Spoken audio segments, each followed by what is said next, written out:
naman marinig mo ito. Nahihirapan, naghihingalo.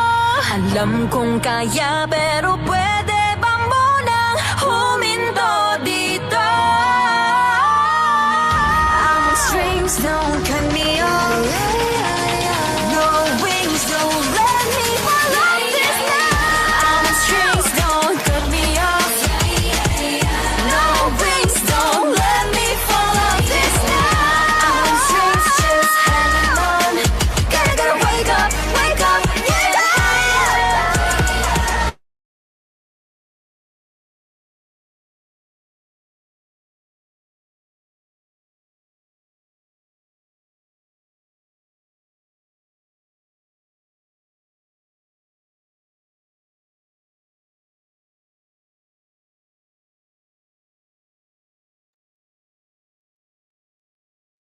All right.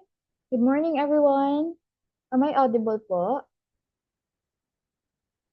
Yes. All right. Thank you so much, Doc. All right. So, good morning, everyone. Okay. As you prepare for your board reviews, remember that each of you has already achieved so much to reach this point. So, today is another step towards your goal, and every bit of your effort you put in, and every bit of effort you put in now will pay off in the end. So, embrace the challenge with confidence and determination. Believe in your abilities, trust in your preparation, and remember that perseverance is key. Stay focused, stay positive, and take one step at a time. Your hard work and dedication will guide you through. So, little encouragement lamang po ito since morning pa, so baka iba dyan, hindi pa so much ready. So, hopefully, na ready na po tayo. And we are requesting everyone to please open your cameras para po makita kayo ng ating lecturer and mas maging engaging po yung ating review. So, alright. So, thank you sa mga nag-open na po ng camera. So hopefully that will make this day productive and inspiring. So always remember that you've got this. So as we begin our review session, we kindly request that all participants turn on their cameras. This helps us create a more interactive and engaging environment. So if you have any issues with your camera, please let us know in the chat box. Make sure your names on Zoom follow the format school-name so that kapag may mga questions po ang ating lecturer, madali po kayong matawag with your name and with your school. So we encourage you to actively participate and answer questions posed by our lecturer. So thank you so much to those reviewees na nag-open na po ng camera. So please make sure to turn off your microphone unless necessary to avoid disturbance. You may ask questions by virtually raising your hands. This feature can be found at the bottom section of the participants list. If your mic is unavailable, you may send your questions through the public chat box. All right, so without further ado, our distinguished speaker for today is a prominent figure in the field of geological sciences with a rich history of academic and research contributions. She began her academic journey with a Bachelor of Science in Geology from the University of the Philippines, Diliman in 2002, where she completed a thesis on the geology of the Zamboanga Peninsula in Mindanao, Philippines. She continued her education at the same institution, earning a Master of Science in Geology in 2006, with a thesis focused on delineating ancient collision zones in central Philippines. In 2011, she achieved a Doctor of Science in Earth and Planetary Sciences from Kyoto University, Japan. Her dissertation explored the tectonic implications of uplifted Holocene marine terraces along the Manila and the Philippine trenches. Professionally, she has been associated with the University of the Philippines, Diliman's National Institute of Geological Sciences, or UPD-NIGS, since June 2002, starting as an instructor. She transitioned to an assistant professor role in June 2011, a position she held until December 2019, during which she also served as Deputy Director for Research and Development from January 2016 to January 2020. Parallel to her role at UPD-NIGS, She contributed as a lecturer at Miriam College of Arts and Sciences from November 2014 to November 2016. In 2016, she expanded her research horizons as a research fellow at the Earthquake Research Institute, University of Tokyo. In January 2020, she advanced to the position of Associate Professor at UPD-NIGS and held several leadership roles, including Deputy Director for Academic Affairs and Deputy Director for Research and Development.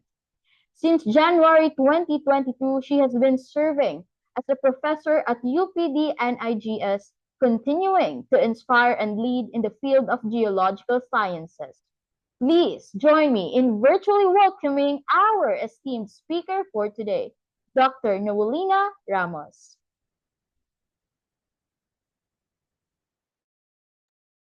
Thank you very much. What's your name again? Sorry. I am Winslet po. Thank you, Winslet. That was a very generous and a very comprehensive introduction. No? So, medyo nakatulog na kayo sa aking relatively long academic career dito sa UP Diliman. So, much like the geomorphic cycle, no? So, there is a young, a mature, and an old age. So, siguro, I would say nasa mature nasa mature stage na ako ng geomorphic cycle. So I'm very happy to be seeing your faces. Thank you for turning on your camera. Perhaps during the lecture, if okay lang din naman na naka-on yung camera ninyo. But if internet connection is intermittent, so okay lang naman if you turn off your camera during the lecture. All right, so let's go ahead. Before pala, so I posted a Slido code. So to those who missed it, so please go to slido.com and then use the code. I-type ko na lang ulit para ayan. So, as you may know, if you've nakisaling kit kayo before sa mga review classes, so we have short quizzes after each topic. So, para mas participative tayo, interactive. So please participate sa ating mga Slido quizzes. Yan, slido.com and use the code geomorphology. So you can access Slido from your desktop or your laptop and your mobile. All right. Sige, so maayong buntag ulit to the reviewees from USEP, NORSU, and CSU. May nakita ako kanina. Meron pa bang iba na participants here? So, yung three universities, NORSU, PARSU, wala palang PARSU. NORSU, USEP, and Caragas State University. Alright. So, may I know, sorry? May Mapua din. May Mapua din. So, may I know if anyone is also joining the review sessions dito sa UP Diliman? Wala? Wala akong nakikita. So, ano kayo? Puro online, tama ba? Tama ba, Winslet? Yung participants today? Opo, puro online po, pero may hybrid po kami na sessions din. Like, okay. face-to-face, tapos online, depending sa speaker po. Oh, alright. Sige. So, let me now start. Okay, just let me know if you're seeing my screen well, or if you're not seeing my screen well. Okay, so let us have a walkthrough of some of the environments, yan, or mga geomorphic environments. So again, we're trying to compress a lot of topics into one session, into a 4-hour session. So I'm sure marami akong mamimiss, but we do have the Q&A box. So if na-access niyo na yung Slido natin, there is a Q&A session there. So, per topic, if may maalala kayo na concepts or something na hindi clear or you want to be explained again, so use the chat box. Use the Slido Q&A. Okay? Pag dito kasi sa Zoom, baka matabunan siya. So at least dun sa Slido, mapapakita ko rin yung mga questions nyo that we will be addressing. All right. So okay. So the view that you're seeing here is one of the remarkable geomorphic or remarkable landforms dito sa Pilipinas. So this is a view of the Giting-Giting. Yan, so yung Mount Giting-Giting. And itong mga ridges na yan, itong mga peaks rather, ay sinasabi na jagged and knife-like. And hence, ang tawag dito sa mga to ay, or yung peaks na to ay Giting-Giting. So, as you may remember, the landforms that we see today are largely influenced by the processes that occurred. Okay, processes whether internal or external, also doon sa internal characteristics ng bato, right? Kaya na-form yung specific or peculiar na itsura ng mga landforms natin. So that's the core basically of geomorphology. So yung process and then yung form or yung landform. So we'll go through each of the environments later on. Ayan. But let's first look at the Philippines. Yan. So mamaya yung Philippines. Okay. So yung Philippines being controlled by so many tectonic features and so many tectonic processes. So yun yung nag-lead to the formation of so many landforms sa Pilipinas. So in terms of the coastline, so as you know, may 7,641 islands. So dapat updated na kasi 'di ba ang tinuro sa atin dati 7,107 from the textbooks, but this number has already been updated by the National Mapping and Resource Information Authority or NAMRIA, which is our mandated agency when it comes to mapping. Okay? So meron tayong 7,641 islands. Medyo siguro may uncertainty as to the length, length of the coastline. Okay, kasi may mga may mga contentions dyan regarding sa exact number ng coastline, exact length ng coastline natin. Kasi it's a matter of ano ba yung mini-measure mo, ano ba yung resolution, ano ba yung scale ng mini-measure mo na map. But anyway, as I said, because of the very active tectonics of the Philippines, not to mention yung kanyang geographic setting, being an islang pantropiko, so maraming mga there's a variety of landforms that we can see in the Philippines. Basically, hindi boring yung geomorphology ng Pilipinas.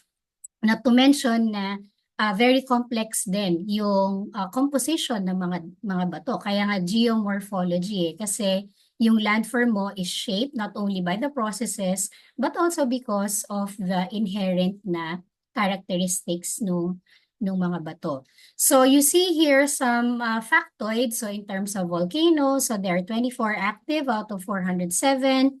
I hope you know the most active volcano as of the moment. And then we have the highest and lowest points, so Mount Apo in Mindanao, and then yung Emden Deep or the Galatea Depth, which is a part of the Philippine Trench, yung southern segment ng Philippine Trench, is the lowest point. And then the longest river, also being part of the largest drainage basin, is the Cagayan. Yeah, so Cagayan River is the longest. And of course, yung largest drainage basin is the Cagayan Drainage Basin or the Cagayan Catchment. There are also a number of lakes sa Pilipinas, although many are not yet studied in detail, but the most extensive recorded or observed is the Laguna de Bai. Yan. So it's a combination of volcanic processes and also faulting processes that led to the formation of Laguna de Bai. So most of the lakes sa Pilipinas are formed from volcanic processes as well as tectonic processes. All right. So, okay. So essentially, yun yung, as I mentioned, yun yung essence ng geomorphology, no? So you have the processes and then you have the landforms. So as geologists or future geologists, so doon papasok yung information ng geology. It's just not about the shape, it's just not about the form. Kailangan may explain niyo rin yung mga processes. Ano yung role ng process, whether internal or external, dun sa evolution ng particular landform na yon. So this diagram is a comprehensive diagram kung tutuusin because it already shows yung mga different environments. So we have different geomorphic environments. So yan yung mga coastal, tectonic, karst. We also have glaciers, glacial environments. Although for this review session, hindi na natin itatackle yung glacial environments kasi hindi naman tayo masyadong nakaka-relate. Okay? Well, hindi talaga tayo nakaka-relate kasi wala naman tayong glacial environments. But that doesn't mean na hindi niyo siya aaralin. Kasi from what I heard last year, merong mga landforms na lumabas from glacial environments. So if I remember correctly, parang moraines yata, may lumabas about moraines. So please take note na pag-aralan niyo pa din yung glacial environments. But what you see here is basically a ridge to reef na environment. So from the upstream areas, mountainous areas, down to coastal areas. So siguro what's missing here is a bit of the submarine environment or yung submarine geomorphology, which I will also not be discussing in this session. So ito yung lagi kong sinasabi din na when you review, pwedeng, let's say, siguro yung geomorphology does not comprise a large part of the board exam. So if you're short of time sa review, you can start with this diagram. Okay? So as long as alam nyo at naiintindihan nyo, not necessarily memorize nyo yung definition, ay okay na to. You can start from this diagram. So you just make sure na familiar kayo dun sa mga terms, and then you can associate or ma-associate nyo siya with certain environments and certain processes. So that's the core of geomorphology. Na-mention ko na, it's the processes and the various forms. So in terms of landforms, they can be described in terms of extent. So merong mga microscale all the way to the megascale. Okay? Ito yung mga parang mga orogenic na or yung mga large, yung very wide yung extent. And then yung mga microscale features, these can be very small features along rivers, or along coastlines. And then we have the processes. So external, ito yung exogenic processes na tinatawag. So merong surface runoff, may related sa precipitation, may related sa even anthropogenic processes. So these are surface processes or exogenic processes. And then there are the endogenic processes. So pag internal, so usually these are related to magnetism, and these are related to faulting, mga tectonic processes. As you can see dito sa mga examples na nandito. So, nabanggit ko na to kanina, this is the one of the most fundamental concepts sa geomorphology, and that is the concept of landscape evolution. So this is among the early theories of landscape evolution, or early model of landscape evolution. So this is also called the division model, geographical cycle, geomorphological cycle. So makikita niyo dito sa left-hand side how the landscape changes, or how the landscape evolves over time. And in this model, it's simply categorized into stages of youth, maturity, and being old. Okay?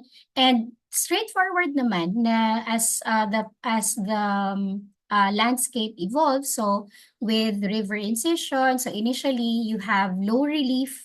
Okay? So if you remember, pag sinabing low relief, ibig sabihin, yung highest point mo at saka yung lowest point mo ay konti ang difference. Alright? Pag low relief. Pag high relief, ibig sabihin, yung highest and lowest points nyo ay malaki na yung difference. So, in a low relief landscape, katulad nito, sa makikita nyo, nagsa-start pa lang yung incision. So, hindi pa ganun nagma-manifest yung peaks or yung mga ridges and the mga and the valley bottoms, or yung lowest low points. Right? And then as the landscape matures, so also you can refer to this dashed line here, which serves as the base level. So yung base level is also a very important reference point in geomorphology, kasi that serves as your reference elevation, na para masabi mo na ito ay mataas, ito ay mababa, ito ay denuded or nag-erode over time. So yung nakikita niyong dashed line dito represents the base level. So often the base level is tied to the sea level. So yan yung mga nagsiserve as reference horizons natin, or reference lines. Okay, so please don't forget yung base level. So you can see dito na as the landscape matures and then it becomes old, yung landscape mo becomes closer to the base level. So, ibig sabihin, marami na ang na-erode, or marami na yung denuded, okay, na portion ng landscape. So, I will not go through the details, the characteristics of each stage, but just you can easily identify na, for example, if the relief is already high, okay, so ibig sabihin, yung mga peaks mo at saka yung mga lows mo ay malaki na yung difference. So, it represents a mature landscape. So, ibig sabihin, well-incised na yung mga rivers, well-developed na yung mga valleys, and then, nagsa-start na rin mag-develop yung mga floodplains. Okay? So, andito naman dito sa part na to, yung, we can zoom a bit, magnify. Yan. So makikita nyo naman dito yung characteristics ng youth, mature, young, mature, and old na landscape. So V-shaped valleys pag sa youth, and then sa mature, well-integrated drainage systems, may mga waterfalls ka na or rapids, developed na nick points, and then pag sa old age, nagiging gentler na yung slope sa mga valleys, and then continuing development of the floodplains, they become extensive, and so on. All right, so from the classical geomorphology, so ano ba yung classical geomorphology? So basically, noong unang panahon, how do we study landforms? We take note of how it looks like, yung shape niya, okay, elevation, yun yung mga simplest na pwede nating manote about landforms, yung extent, okay? But that approach has evolved over time, and yung mga geomorphological studies or yung mga from the pioneers ang mabilis ang development and evolution ng geomorphological studies. And that is because nagkaroon na ng advancements in dating methods, okay? And then number two, nagkaroon ka na ng advancements din in terrain data. Alright? So what do I mean? So dito sa dating methods, so maraming nag-emerge na mga bagong techniques, and then even at the moment, so marami pang mga nadidevelop na mga dating techniques. So remember that geomorphology essentially is closely tied to quaternary geology. So ano bang ibig sabihin ng quaternary geology? So simple lang, any geological undertaking that is relevant sa quaternary period. Okay?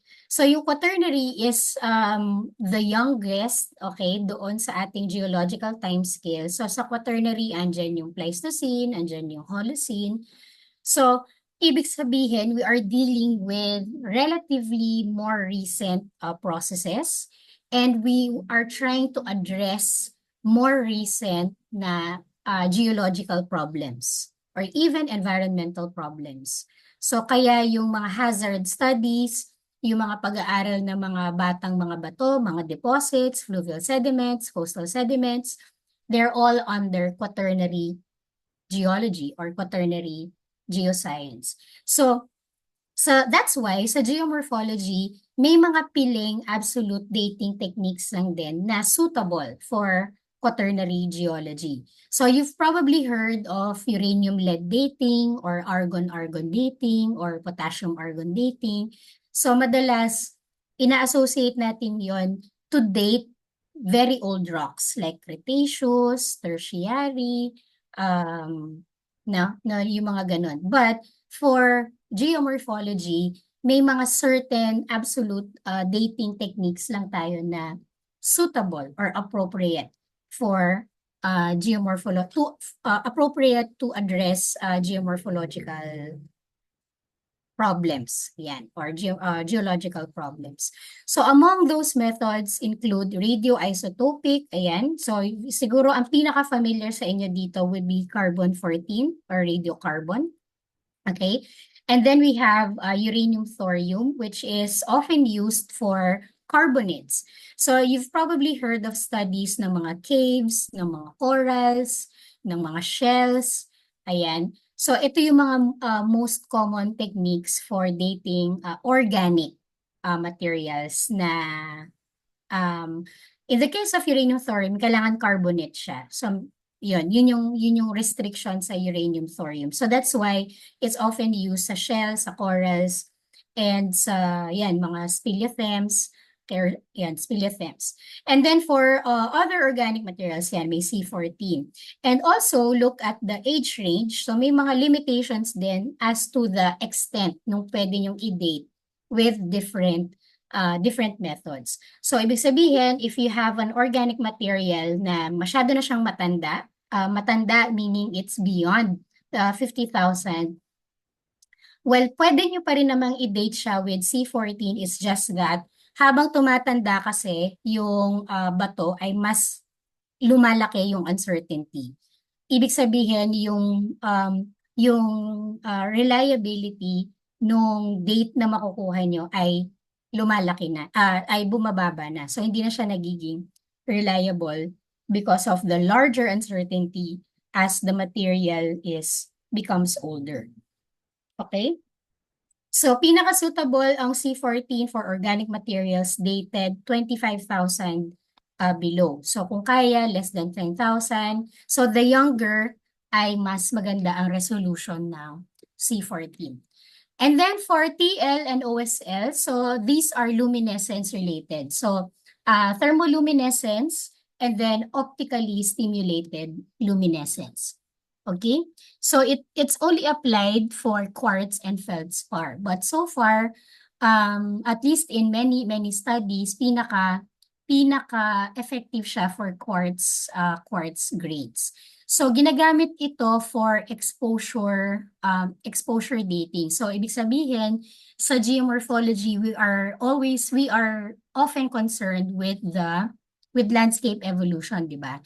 So meron kang surface and you want to know kailan siya last exposed. Okay, so perhaps you're interested kung paano siya na-bury or paano siya nag-change over time. So we need quartz from that, we collect quartz from the sediments. And then in the lab, i-excite mo yung quartz crystal na yon na i-release niya yung light na nakuha niya while nandun siya sa surface. Okay? So remember that minerals have their crystal structure. And when they are exposed on the surface, so they receive light. So they receive radiation. So yung light radiation na yun, natatrap siya dun sa crystal structure ng mineral. So let's say in this sa quartz. Okay? And then the quartz gets buried. Okay, so ibig sabihin nag-stop na yung pagkuha niya ng light and radiation. And then you take a sample of that quartz and then i-stimulate mo siya sa lab by temperature, kaya thermoluminescence, or pwede ring by light din, so optically stimulated luminescence, and then i-release niya yung radiation or light na yon. So there are empirical relations or empirical equations relating dun sa how much light yung in-emit niya, dun sa time, how much time na kinuha niya yung light na yon or how much time na na-bury siya. So yun yung relevance ng dating methods na to for geomorphic investigation. So kaya tinatawag silang parang exposure dating. So similar yung concept for cosmogenic nuclide. So ito kasi is light, but for this one, it's the radionuclide. So may kinalaman siya dun sa radiation. Again, being trapped sa different minerals like quartz and olivine. And then, ginagamit pa rin talaga while it seems old school, di ba, yung mga tree rings, yan. And then, yung mga tree rings ay nagre-represent ng isang stage or ng isang life cycle, isang year, ideally, sa buhay ng isang puno. So, when yung mga tree rings na yon, they can be dated by C14. And then they also can be subjected to isotopic analysis or mga geochemical analysis. Kasi each tree ring holds information or holds signatures ng kung ano yung conditions nung nadidevelop siya. Alright? So yun yung information na nakukuha natin from tree rings. So kaya ginagamit silang proxies for paleoclimate, ano yung temperature that time, ano yung actually humidity or yung moisture conditions during that time. So yun yung nakukuhang information from tree rings. So aside from advancements in dating methods, ang bilis din ng progress in terms of images or remote sensing. So you're probably familiar with remote sensing, di ba? It's gathering information remotely. Okay? So without having to go there, okay? So with the use of images, pwedeng aerial photographs, pwedeng mga satellite images, or actually yung generation ngayon, yung digital age na tinatawag ay very accessible na sa atin yung mga satellite images and very useful, okay? So you can actually, siguro na-experience na, you can actually do a geological field tour or field trip using Google Earth, di ba? Yung street view, ayan. And then you also have historical images in Google Earth. Satellite images are open to the public. They can be downloaded. There are already several platforms available to access satellite images or yung Landsat. So ito yung flagship ng satellite program, yung mga Landsat images.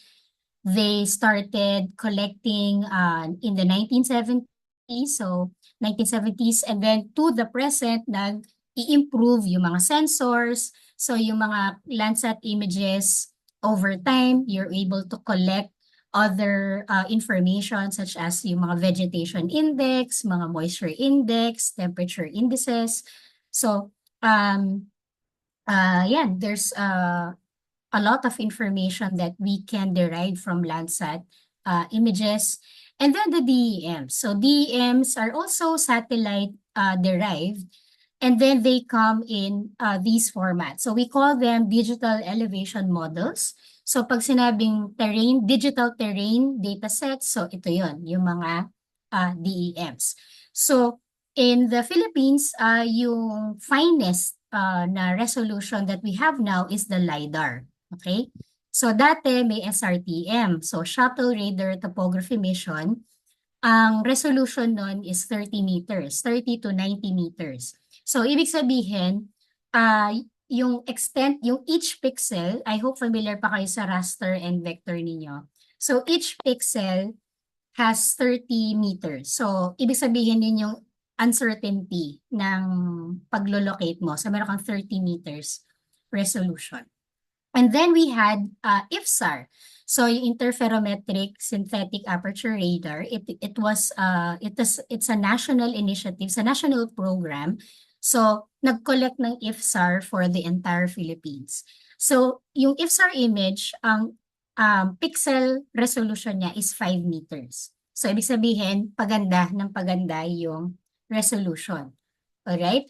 So ibig sabihin, if you have landforms that go beyond 5 meters in extent, so they can be mapped in high detail using IFSAR images. So if it's less than 5 meters, then hindi ganun pa ka-suitable yung IFSAR. And then after IFSAR, nagkaroon ulit ng nagkaroon naman ng LiDAR program. So yung LiDAR is light detection and ranging. So yung LiDAR naman, ang napoproduce niya na digital terrain has a resolution of 1 meter. Okay? So in ideal conditions, when they collected the LiDAR, kasi ano yan meron kang eroplano, tapos ilalagay mo yung sensor sa kanya, and then ipapalipad mo siya sa isang area. So kaya pag sinasabing ideal conditions, ibig sabihin maganda yung magiging kalalabasan na terrain data. So sa LiDAR has a fine resolution of 1 meter. Actually, it even reaches centimeter scale resolution. Alright? So ganun ka high resolution na yung LiDAR. Pero yung minimum, hindi minimum, pero usually 1 meter yung resolution ng LiDAR. And then came the drones, okay? Commercial drones, mga DIY drones. And then we now have, we are able to capture even higher resolution images using photogrammetric techniques. And not only that, so hindi lang 2D maps yung napoproduce natin, we can also create 3D scans or images. Alright? So siguro sa mga iPhone Pro users sa inyo, 12 Pro, I think 11 yata meron na rin, iPhone 11, there is a LiDAR functionality dun sa mga iPhones ninyo. And you can try the LiDAR technology there. So it's very good. Yeah. So kaya niyong mag-produce ng ganitong mga 3D images even with the mobile phone. Okay? So kaya sinasabi ko kanina na ang bilis ng progress sa geomorphological studies kasi nga nagiging publicly available yung datasets, yung digital terrain data, and then nagkakaroon din ng emergence and advancements ng mga radiometric dating techniques. So this is an example of what we can do with digital terrain data. So geomorphometry is well, it's no longer emerging. Matagal na siyang nag-emerge nung nagkaroon na nung naging accessible na ang digital terrain dataset. But a lot of geomorphic studies ngayon would always have morphometric components. So yung morphometry dito is the quantitative measurement. Okay? So, nung geomorphology kanina, pwedeng qualitative na steep slope, low relief, ganyan. Pero because meron na tayong digital datasets, so pwede nyo nang i-quantify. How low is low, how steep is steep, how high relief is high relief. So, ang tawag doon ay geomorphometry. And so there are so many things that we can derive from digital elevation models, yung mga DEMs na nada-download. So this is a SRTM DEM to. So may resolution siya na 30 meters. Kasi ano siya do you recognize saan tong pinapakita kong map? Anybody? Can anybody guess kung saan ito? Sige, pwede niyong i-on lang yung mic niyo at magsalita kayo. Meron nag-chat. Bohol, yes, Bohol, very good.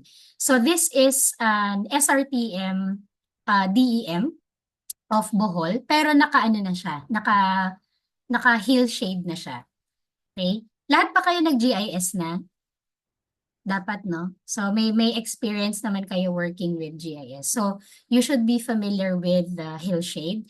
And then, if you recall, yung ating DEMs may be in two forms. So, pwedeng digital terrain model and then digital surface model. Okay? So, terrain is essentially bare rock. And then, yung surface is kapag meron na siyang kasamang puno, meron siyang kasamang anything above the bedrock, bare rock. So, pwedeng mga infrastructure, buildings. Ayan. So, yun yung digital surface model. So what we're seeing here is a digital terrain model. And then just with just a click or siguro mga 1, 2, several clicks, less than 10 clicks sa GIS platform, you can produce so many topographic attributes. Like for example, slope. Okay, you'll have an idea aling areas yung mga steep, yung mga kulay red, and then yung mga areas na mababa ang gradient or mababa yung slope. And then you can also look at the aspect. Okay? So siguro yung aspect is one of the least studied na mga topographic attributes. Okay? Pero relevant siya. And it turns, many studies also suggest na yung aspect plays a significant role in mass wasting processes or yung mga landslide processes. So ano ba sinasabi ng aspect? So it's just the direction in which a unit of terrain faces. So it's an azimuth, pwede siyang azimuth number. Okay, so from 0 to 359 degrees, pwede siyang in directions, pwede siyang northwest, north, east, west. So depende sa yun, preference ninyo, how you want to visualize aspect. Okay? So these are just some examples that we can produce using DEMs. Okay? So yan yung gradient, and then you have aspect. So later on, we'll learn about curvature. So may mga profile curvature, merong plan curvature. Ayun. All right, so that ends the introduction part. Okay, so please go to slido.com and then let's start answering a few questions. I think there are only 3 questions yata kada topic. All right. Sige, so open na yung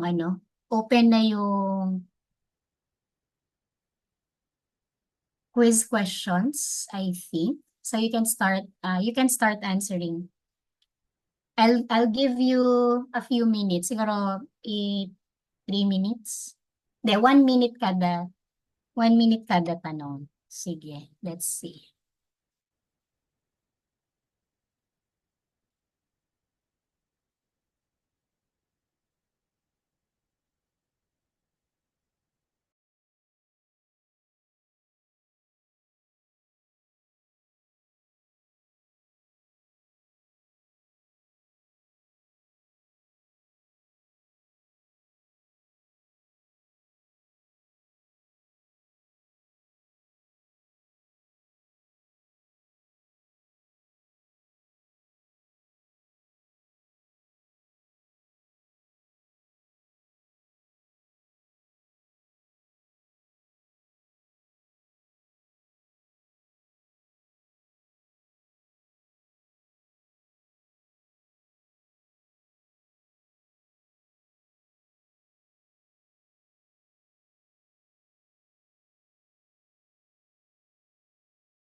Sige, I'll move on to the next. I think you can navigate naman yung other questions. Alright. Sige. So, 33 out of, uy, kalahati pa lang, 64. Please participate. Yan.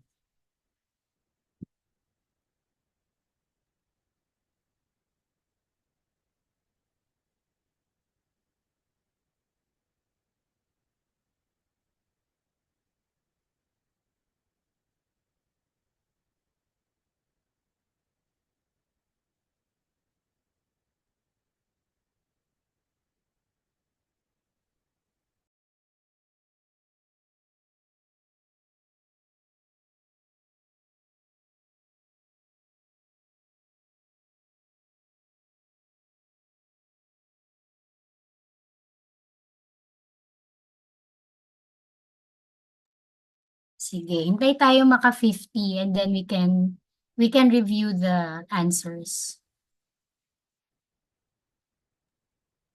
Excuse me po, Doc. Yes po. Baka may iba po na hindi maka-answers po talaga kasi working po yung iba naming mga reviewees. Oh, okay. What do you mean working? Nasa work sila ngayon? Opo. Okay, okay. Pwede naman to sa mobile.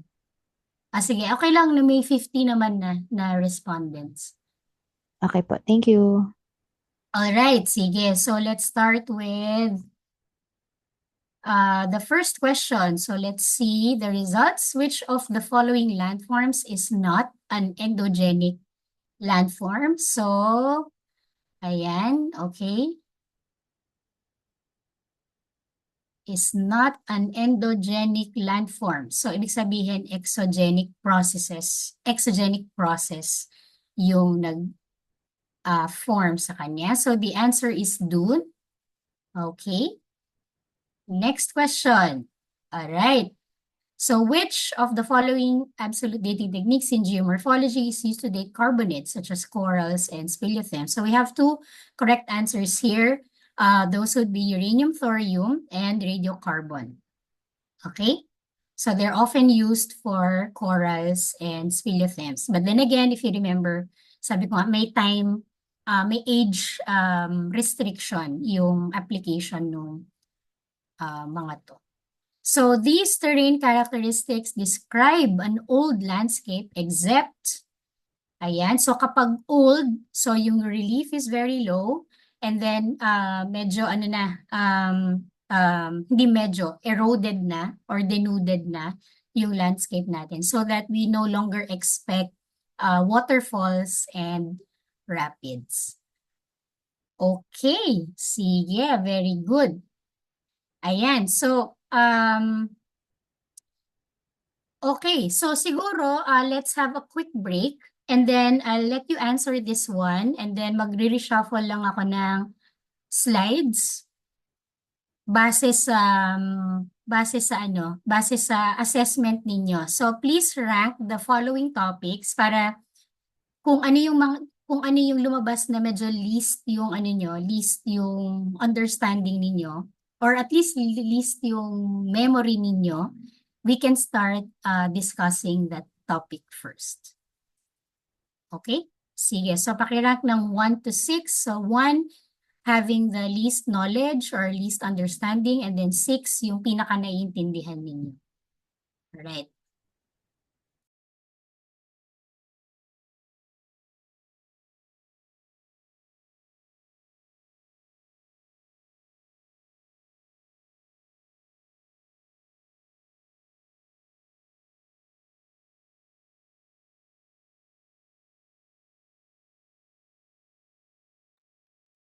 Naka-flash ba sa screen yung Slido? Tama ba? Yes po. Okay. Thank you.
Alright, so majority naman na ay nandito na. So give me a few minutes para mag-reshuffle lang ako ng slides. So let's resume ng 10 o'clock. Thank you. Hinga muna kayo, maghilamos, magkape. Okay.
Alright. Buhay na ba kayo ulit? Yes, yes. Okay. Sige, so base sa inyong poll, I will start with karst geomorphology. Okay, are there any karst, saan ba ang sa Norsus, sa Davao? Yes, marami. And then sa sa Mindanao marami din. Butuan, Siargao. Okay. Sige. Oops, let me just...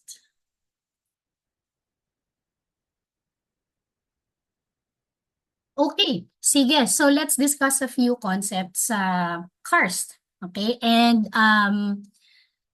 yung mga karst landforms are among the most remarkable meaning maraming mga tourist sites often sa Pilipinas.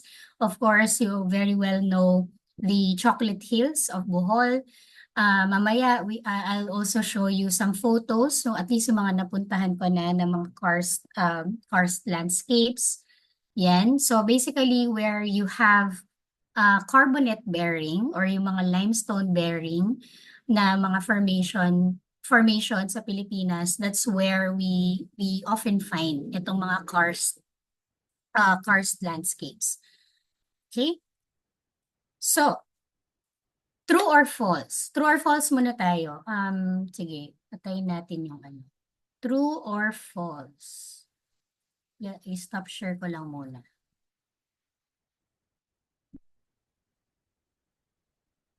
Gallery. So, I think pwede kayong mag-react yata dito. Nawala na yung check mo. Meron. Okay. Sige. So, whatever emoji na lang. Okay. So, true or false? Ang karst ay nangyayari lamang or exclusive lamang sa limestone. Is it true or false? Ayan. So, kapag true, ay use an emoji. Use an emoji dito sa react, react. Whatever is available dito sa react ninyo. So, kung true ang sagot ninyo na it's only applied to limestones ang karst.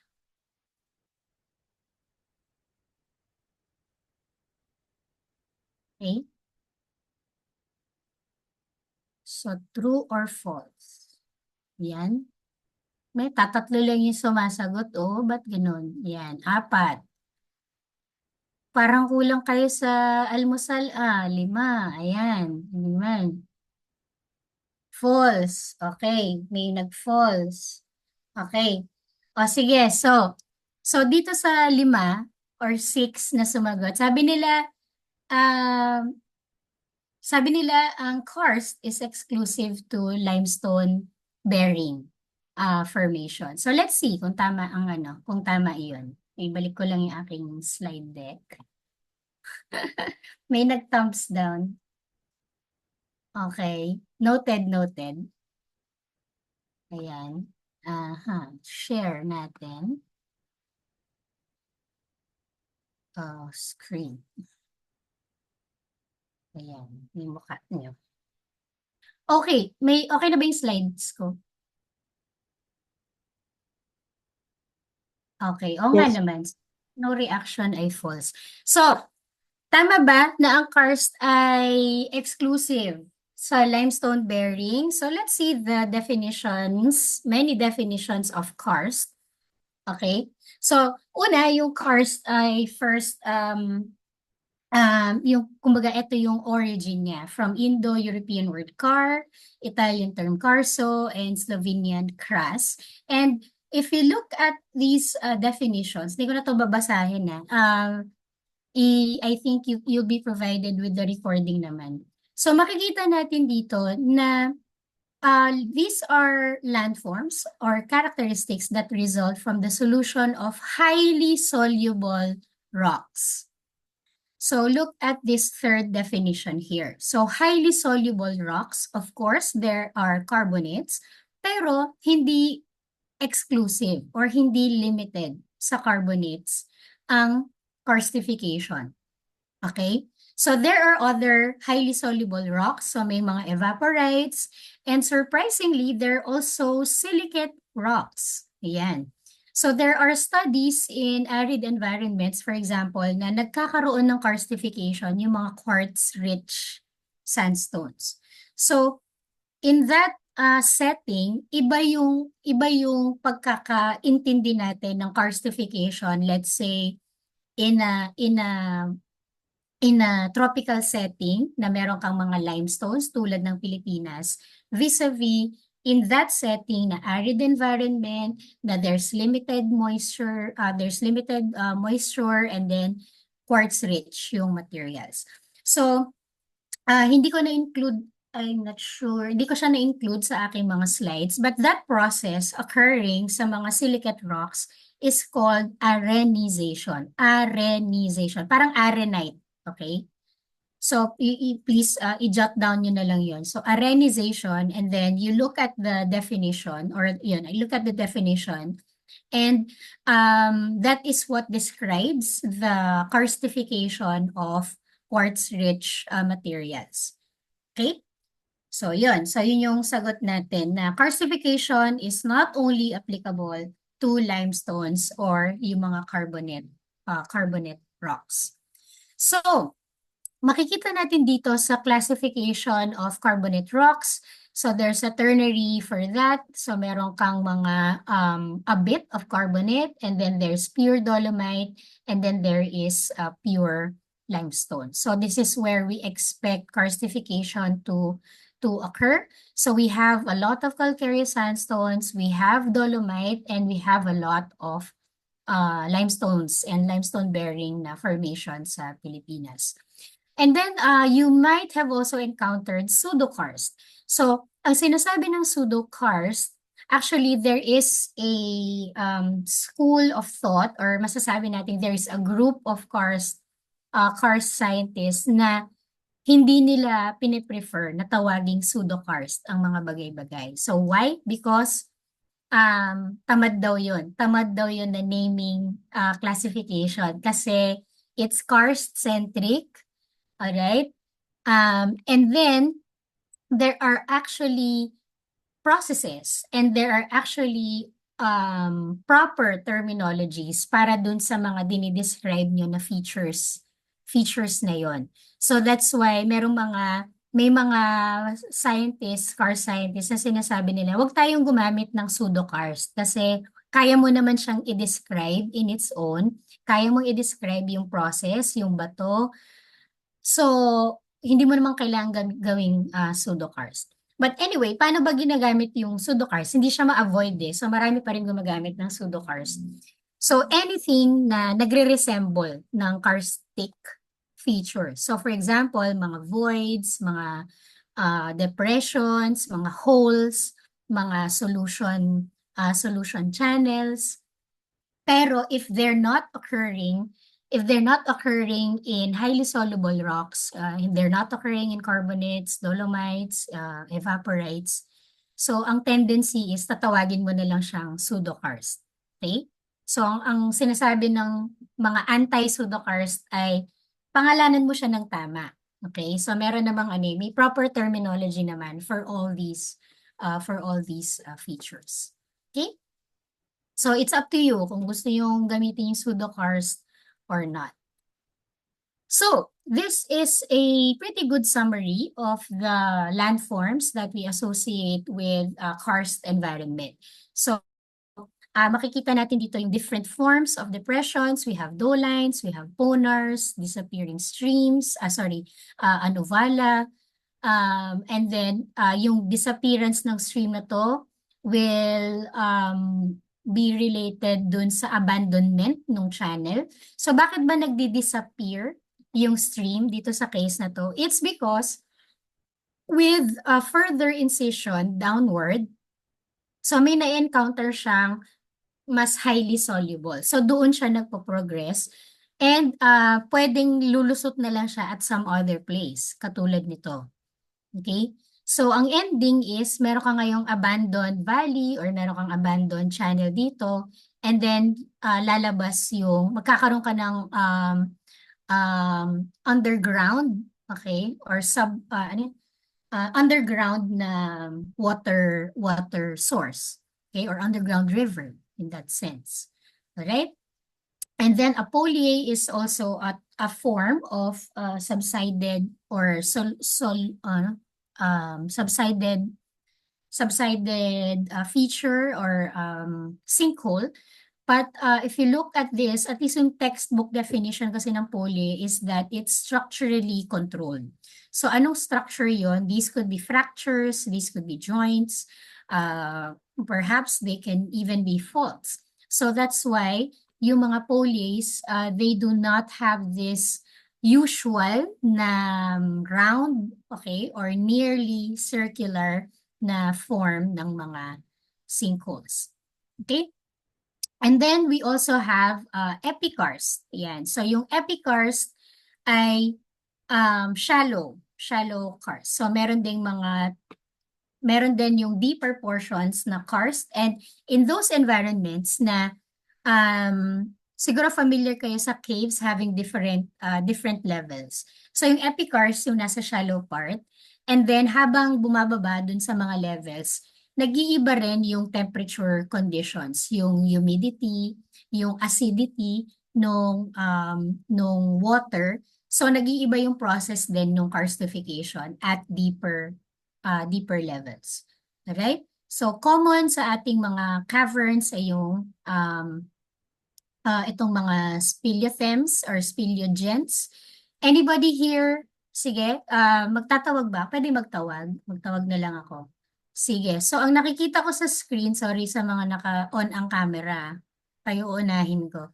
So, si Catherine G. Catherine G. Yan. Ano sa tingin mo ang kaibahan ng speleothem at saka ng speleogen? Speleogen, speleothem. Any Pwede idea? pong magtawag ng friend, ma'am. Call a friend. O sige, sige.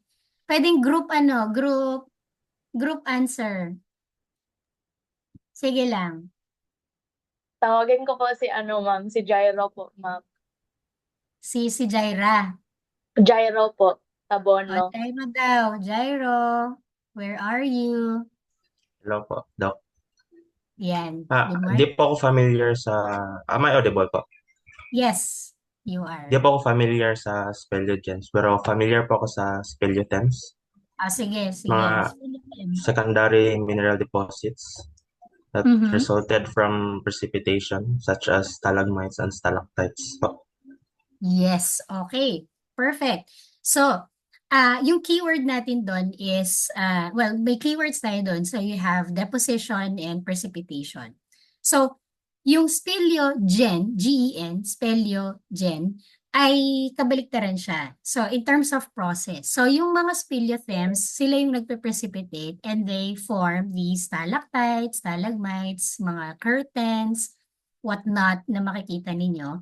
And then yung speleogens, these are erosional. Okay. So ito yung mga corridors or yung mga, essentially yung any erosional feature na makikita nyo sa cave ay tinatawag na speleogens. Okay.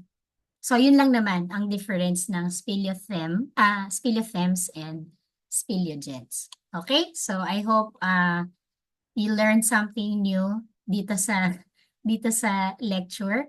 So yan, so we have of course yung ating mga paboritong mga personal favorite ko na mga karst features, itong mga karst towers yan, karst towers, mga karst cones.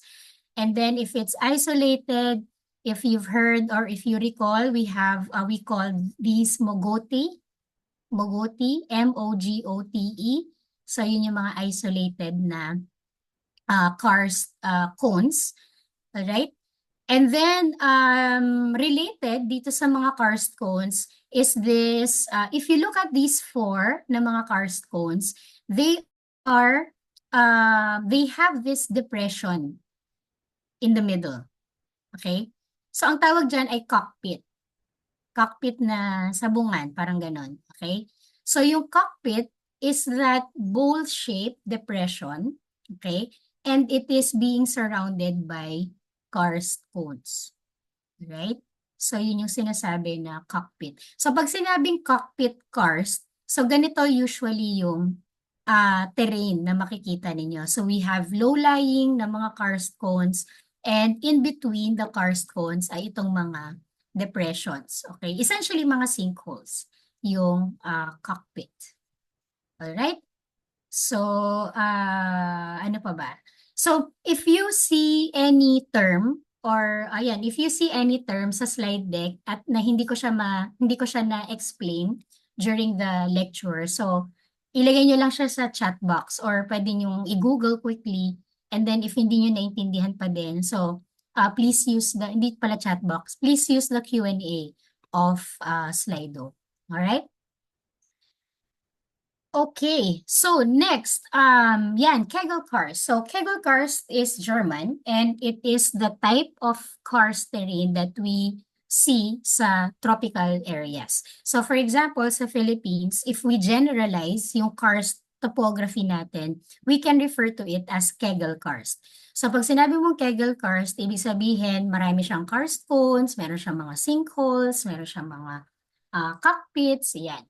Okay, may mga isolated like mogotes, okay, meron din mga pulleys. So there are also other terms, like for example sa China, they're called fenglin or fengkong. Right. And these are the karst towers in Halong Bay. Yan. So more examples of karst terrains or karst terrains in the Philippines. So of course, there's Palawan. Again, another of those remarkable karst features.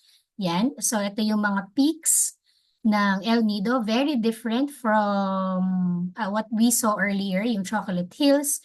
So kung inisip nyo, bakit kaya iba-iba yung pare-pareho lang naman silang limestone or pare-pareho silang carbonate, but we see or we observe different morphologies. So it has something to do with the type of the carbonate, type of limestone, clastic ba siya, crystalline, fossiliferous. There's also the weather conditions, or hindi weather, climate conditions. So, lagi mataas ba yung precipitation sa area na yan? Mataas ba ang erosion? Okay, so that's why we see different forms of karst terrains. So, merong mga steeper, and then relatively, at least sa El Nido, hindi ganun ka-jagged yung peaks. Okay? But we see itong mga karst valleys. So, yung iba may mga ayan, may mga, mamaya i-zoom in na lang natin ito for the other karst features. So, having a closer look at those karst features, so meron tayong mga micro to macro scale na mga features. So, if you look closely dito sa surfaces ng cliffs na to, yan, we see itong mga erosional features, di ba? So, for one, we can see jagged, yung peaks. So, we call this pinnacle karst, pinnacle, P-I-N-N-A-C-L-E. And then, we see what's consistent, itong parang mga vertical na mga solution features. So, itong mga micro to macro scale features, they are called Karen. Okay? K-A-R-R-E-N. So, Karen is an umbrella term that refers to the solutional features that we see on karst surfaces, like this one. Yan. So, meron tayong mga grooves, mga channels, may mga pits or mga butas, or mga holes, voids. So, those are collectively called Karen. Yan. So, in contrast, what we see in Siargao, okay, so this is Caob Island. And we see itong gentler na slopes ng mga karst cones. Some are isolated. In between the karst cones, we have depressions na tinatawag nating cockpits. Okay? So, in a Kegel karst environment, pag may tinawag tayong cockpit karst, so ito is an example of a cockpit karst topography. So, gentler yung mga cones, and then meron tayong mga depressions or cockpits in between the cones, surrounding cones. Anybody been here? Mga taga, siguro, mga taga CSU, taga USEP, yan. Mga nag-Siargao na. Okay, sige. So, in a few weeks time, merong mga pupunta yata ng Siargao. Almost similar is the 100 Islands in Pangasinan. Ayan, so this is an example pa din ng cockpit cars. So low-lying na mga, or low-lying and gently sloping na mga karst cones, and then meron kang mga bowl-shaped depressions in between. All right. So as I mentioned, yung mga solution features kanina are collectively called Karen. Okay, so small-scale solutional features. And then yung pinnacle karst dito ay itong mga jagged na peaks or yung pointed na peaks dito sa bawat bawat feature dito. Okay, and then if you look closely dun sa ating diagram kanina where I was describing the many karst features, solutional features. So meron tayong dun limestone pavement na tinatawag. So actually pwede ko namang balikan. So pwede tayong bumalik dito. Okay, so ito yung limestone pavement. Yan. So nakikita niya parang may ano siya, naka-grid, yan, yung representation ng limestone pavement.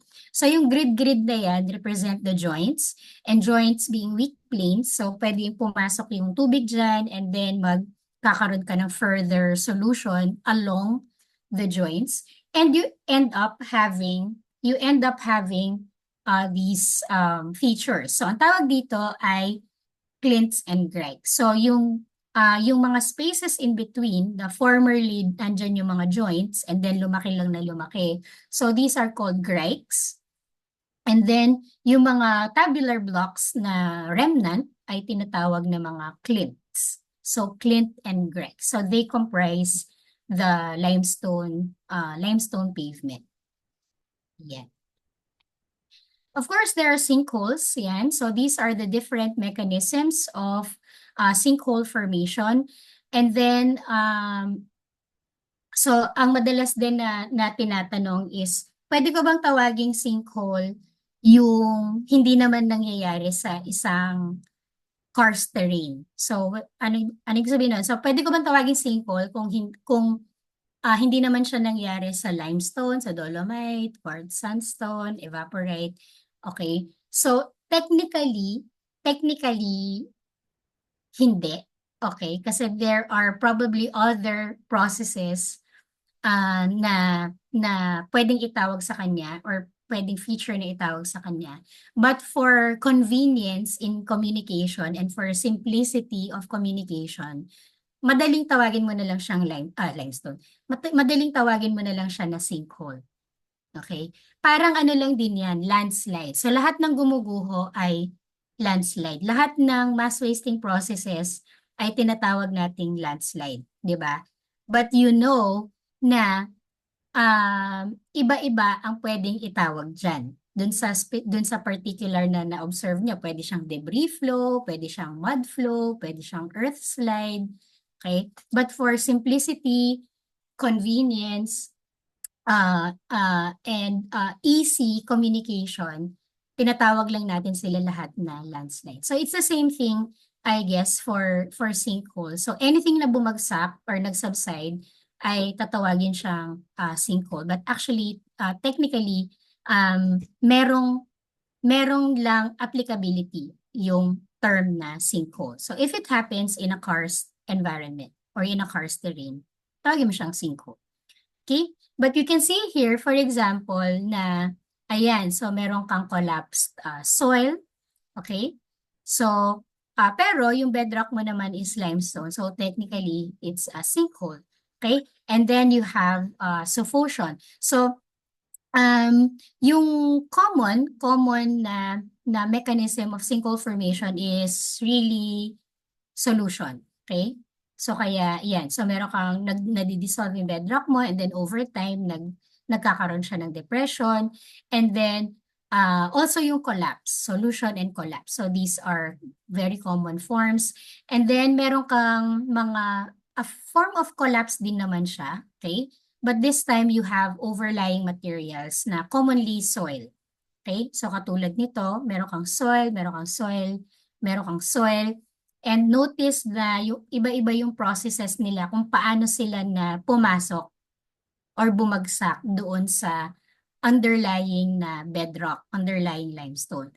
So those that are entering through fractures, yan. So meron kang soil washing into fissure, and then you end up having a depression or a sinkhole. So ang tawag doon ay suffosion. Okay? So in the same way, before ka magkaroon ng kung na-stuck na yung na-stuck at some point yung soil at hindi na siya continuously pumapasok. So you still create this depression here. And then yung buried dough line dito is this one. Okay? So there's burying, and then this also another form of collapse, but this time you have another bedrock or another lithology on top of the limestone instead of soil. Okay? All right. So kung i-generalize lang natin to, you have solution, you have collapse, and then you have suffocation na mechanisms. Okay? Kasi the rest are just more specific mechanisms na lang sila. Ayan, a peculiar type of sinkhole. This is a submarine sinkhole, and they're called blue holes. Yeah, so this is a satellite image. So this is the blue hole here. So kung titingnan natin yung close-up niya, so ayan yung blue hole, yung extent ng blue hole. It's a submerged sinkhole. And then may nadidevelop na lang siyang yung rim niya, ayan, because of sedimentation, ayan, so na-expose yung ibang parts. But this is essentially a submerged sinkhole. And then, they are common tourist sites. They're also commonly featured sa mga free diving na competitions. Okay? And saan pa ba sikat? Sa yung if fun kayo sa mga mysteries like for example yung Bermuda Triangle, ayan. So 'di ba sinasabi nila there's something peculiar about this area ng Bermuda Triangle na laging nawawala yung mga ships doon. So it turns out may mga blue holes doon sa na yon, sa area na yon. And with blue holes, yung hydrodynamics yung ocean dynamics ay different. So yun yung interesting about blue holes. And then I'd like to also sa bawat sa bawat topic natin, I'll be introducing yung application. So for example, in this case, application pwedeng hazards related, commonly hazards related. So in this case, yung karstification. So karstification is that process of denudation of a karst terrain. So it can be influenced by so many processes. So not only the type of limestone, but also the amount of moisture sa area, yung temperature, yung vegetation, yung proximity to faults, pwede ring anthropogenic processes. And when you integrate all those factors, all those parameters, you can come up with a karstification potential. So in this case, ang mga ginamit na factors ay precipitation, slope, temperature, lineament density, vegetation, drainage density, elevation, and geology. And by overlaying those, analyzing those in a GIS platform, you can come up with a karstification potential. So ang sinasabi ng map na to is that just by looking at this map, so sinasabi natin na yung mga areas in red ay dyan likely mataas ang karstification. So anong ibig sabihin nun? So kung mag-expect ako ng mga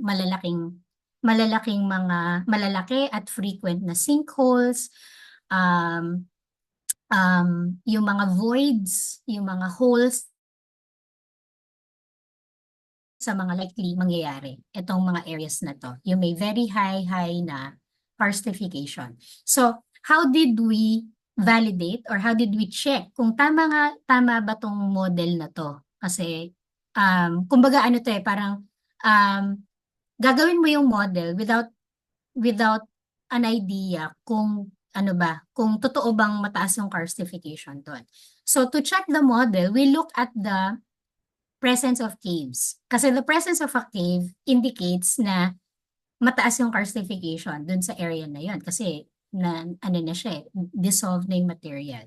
So just by plotting some of the caves in Cebu, this is in Central Cebu Island. So makikita natin na yung mga caves in blue circles, they plot doon sa mga areas with high karstification potential. So this tells us na, okay, mukhang fairly maganda yung model. And it represents yung karstification potential ng area na to, nung Central Cebu. Alright, sige. So please go back to Slido again and then sagutan natin yung sa karst. Okay.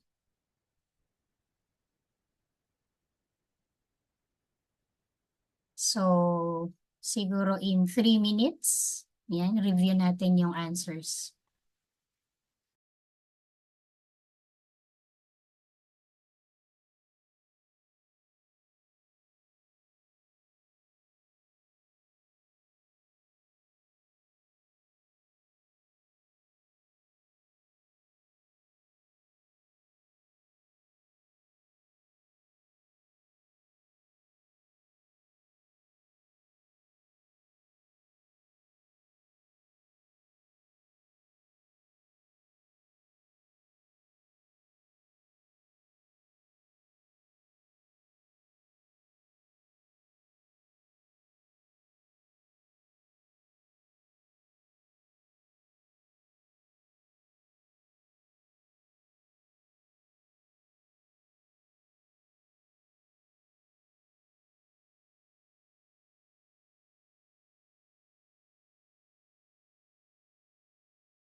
Alright, sige. So let's review the answers. Yan. Mechanism of sinkhole formation where loose soil or other non-cohesive materials are gradually washed downward through fissures. Fissures. Yan. Kakadiscuss lang din natin ito. So the answer is suffosion. Ayan. Pwede rin namang subsidence. Okay? Yan. Pero yung hindi mini-mean, pero yung specific na mechanism talaga na to is suffosion. Okay, where there is downward washing away through features. So yung sa subsidence kasi kanina or yung nandun kasi siya dun sa buried na doline. So meron pa rin namang nangyayaring pagpasok ng soil doon sa limestone bedrock, kaya nagkakaroon ka ng subsidence. Alright. So next, Chocolate Hills. Okay, very good. Yan, cockpit karst. Okay. And then, umbrella term. Yan. Small scale solutional features. So, yun yung carry. Alright, sige. So, we're done with karst. Let's see ang mga questions. Ay, sorry. Ang naka-flash ba na screen ay yung Slido? Tama ba? Yes po. Ay, yung Q&A na po. Alright. Okay, sige. So, let's see. Good morning po. Mag-ask lang po sa if under ba ang arenization sa karstification or separate concept po ba sila? Yung process ay separate, independent processes yan. But in the context of karstification of silica-rich materials or yung mga quartz-rich sandstones, pwede pwede siyang i-associate sa karst environment. Okay? Pero ano naman yan, hindi naman necessarily ang arenization ay sa karst landscapes lang siya related. Yun yung ibig sabihin. Okay. So yung Darwin's Atoll, okay. Alright. So I think answered na natin. Yung Darwin's Atoll and yung Blue Hole. Yung Blue Hole, siya yung yung depression mismo, yung cavity. And then yung atoll, siya yung nakita nyo kanina dun sa picture, meron naka-emerge na part. So yun yung atoll. Morphologically, yeah. But they refer to the same ang tawag dito, same locality. Yun. So, yung atoll, siya yung corals na nandun sa taas, na naka-emerge. And then, well, pwedeng masubmerge kapag high tide. And yung blue hole, yung cavity itself, yung hole itself. Okay, so, differentiation ng doline, uvala, and polye. Yan, very good observation. Kasi they are all types of sinkholes, di ba? Pero yung doline, for example, you might also wonder, ano kaibahan ng sinkhole at saka ng doline. So basically pareho lang sila. Meron pa yung C-note, cenote, depende siya sa locality. Pero preference lang siya kung sino yung nagde-describe.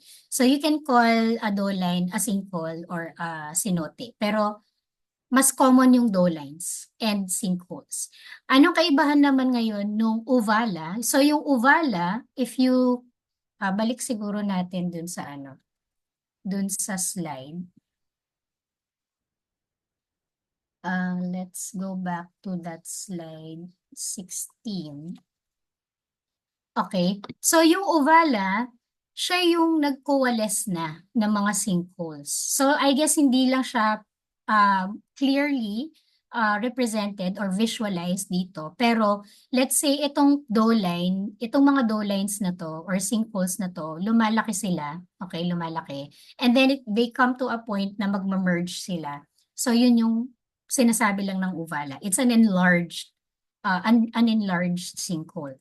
Now, if that enlarged sinkhole turns out to be underlain by fractures, kaya pala siya nag-enlarge ay dahil it's underlain by fractures, okay, hence, mas intense yung dissolution process, then yun yung tinatawag na polye. Okay? So, yun yung differences. So, if you'd ask yung mga poners, pwede rin silang mga karst windows na tinatawag. Yung mga karst windows, yung meron kang butas sa ground and then there is an there is a subterranean river or water source. So yun yung description in some studies kung ano yung ponor. Okay? So pwede siyang mas maliit lang na doline and in some studies sinasabi yung mga poners, sila yung may meron kang makikitang subterranean water source. Pwede siyang subterranean river, pwede siyang bukal, kay mga ganun. All right. So, let's go back to slide 28. Okay, and then balik tayo sa questions. Paano po ulit na-create ang magote? Ang magote, since isolated na siya, so ibig sabihin na nag-progress na yung solution mo such that yung mga dating mga karst towers na tabi-tabi ay so pwedeng na-erode na yung iba, so nag-end up na ito na lang yung natirang, parang relic na lang siya. Okay, so yun yung formation ng mogote. So meron kang mga karst towers before or pwedeng meron kang mga karst cones before and then siya na lang yung natira out of the erosion and solution. Okay. So, ano pong brief explanation while hill type yung chocolate hill? So, yung bakit gently sloping yung chocolate hill? So, una, it has something to do with the type of material, type of rock. So, it is calcareous. So, clastic yung limestone na nandito. So, probably it's clastic limestone and then merong calcareous sandstone na component, yung chocolate hills.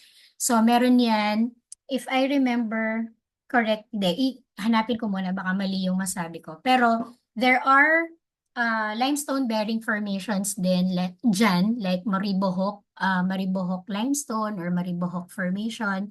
And then, there is an older limestone. So, sila yung nagko-comprise nung chocolate hills. So, also, meron ka ding climate condition. So, mas mataas yung precipitation, hence, mas faster yung rates of denudation mo or erosion mo compared to other limestone-bearing formations. Alright. So, posible po ba magkaroon ng blue hole na kapag may blue hole ka na, pwede bang magkaroon? Yes. Kasi yung mga depende dun sa extent nung limestone or carbonate bearing or highly soluble na material doon. Hindi naman necessarily isang blue hole lang yung ma-develop. Okay? So siguro in that environment, you might wonder kung puro kung puro highly soluble material yun, bakit nag-iisa lang yung blue hole? So for that, it's probably a more complex setting. Like for example, siguro doon sa area na yon mas intense hindi mas intense, pero mas pronounced yung mga fractures dun sa area na yon, so that yung solution mo mas nangyari siya doon. Kaya doon nag-concentrate yung solution mo to form the blue hole. But it won't be surprising if you find other smaller solution holes or blue holes dun sa same area. Yan. Can we also use the term ponor for disappearing streams? No. Okay? So, yung disappearing stream ay disappearing stream. Yan.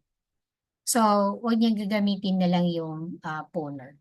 But let me check kasi based dun sa mapping na ginawa ng Mines and Geosciences Bureau sa Siargao Island, yung ponor is a bit specific to this small sinkholes na meron kang subterranean water source. Okay? But I'll check that. And then, yung disappearing stream, if you recall, I'll go back to the diagram. So, okay. So, yung disappearing stream, ibig sabihin nito, depende sa stream power nito. So, pwede siyang mag-incise further dito sa bedrock. Okay? Ayun. So, let's say, i-exaggerate natin. Ito yung profile ng river. So, mataas yung stream power mo with a higher gradient. So, if it turns out na itong incision mo dito ay nagpo-progress siya sa isang karst bedrock, so pwedeng parang puro downward yung yung incision mo, and you end up probing, ayan, or kumbaga parang nabubutas mo na yung bedrock sa ilalim, tapos doon na siya magtutuloy. Okay? So kung ganun yung progression ng incision mo, and then yung dati niyang tributaries dito ay ma-abandon na niya. So hence, you'll have abandoned channels and then abandoned valleys dito. Ayun. So I hope I answered your question. Okay. So are there any more? So far, so good. All right. Okay, sige. So, meron pa. May equivalent po ba ang blue hole sa land? So basically, ito yung mga sinkholes natin. Yan. So they're just submerged, sinkholes. Pero ang sinkholes kasi on land, may ano sila eh. Well, actually, merong mga sinkholes on land na sobrang lalim din. So, yun. Pero karamihan siguro ng mga nakikita nyo online, so meron siyang base. Kasi it reaches a point na hindi na nag-progress yung solution downward. Ayan. All right. So if the landform is Sudurcar same lang ang terms ng features? Sorry, pwede ba pakiulit tong ano na to? Itong question na to.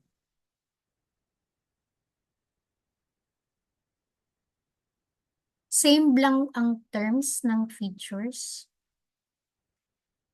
So, merong, siguro to clarify this, let me just, sige, buksan ko na yung mga detailed lectures ko para makita niyo yung karst.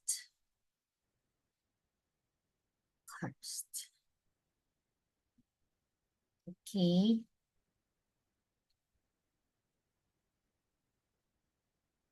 Sige, tayin lang natin.